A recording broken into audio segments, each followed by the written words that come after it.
A little more detail about this motor mount job. I didn't mention it earlier so much, but I can show you the difference between the old motor mounts and the new one. As you can see, this is the new one.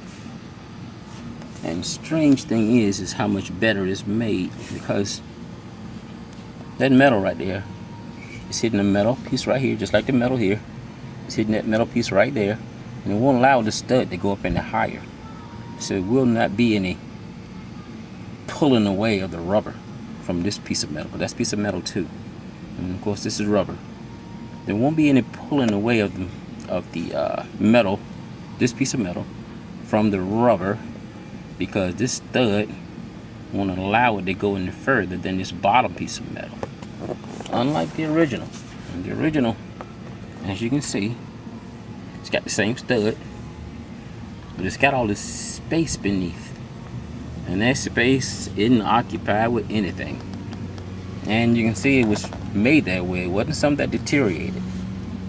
And you can see that the new one butts right up against the steel, but this original one has all this space in here. The only thing connecting this piece of metal to that rod, well, this rod is connected to the metal, and you can see that, but this metal is held on to all of this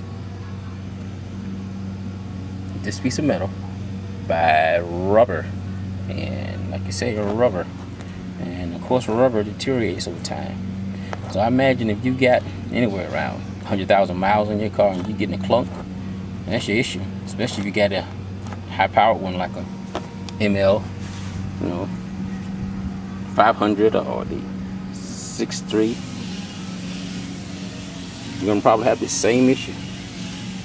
And just a quick showing of where this guy came from.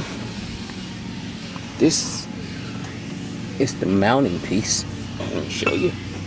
That mounting piece right there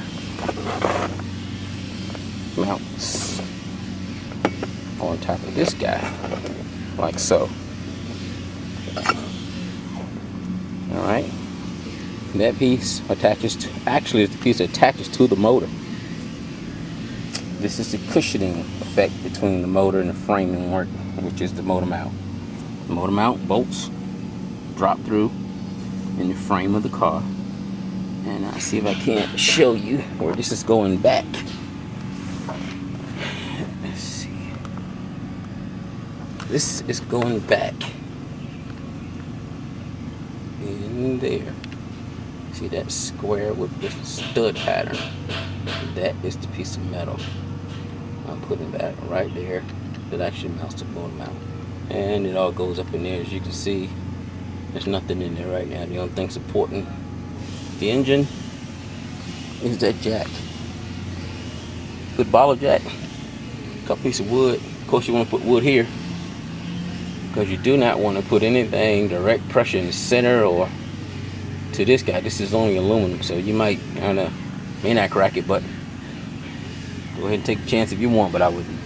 Anyway, that is where that motor mount's going back to. Right in there. And then I'll put this bad boy back together. Call it a day. Anyway, I hope this helps you. Anyone. And yeah, check the dealer for this job. I also put shock absorbers, new A-frame, tie rod. Once you get around 100,000 miles, yeah, trade it in, boy. Spend some money. It'll be yours, at least I hope. Alright, good luck.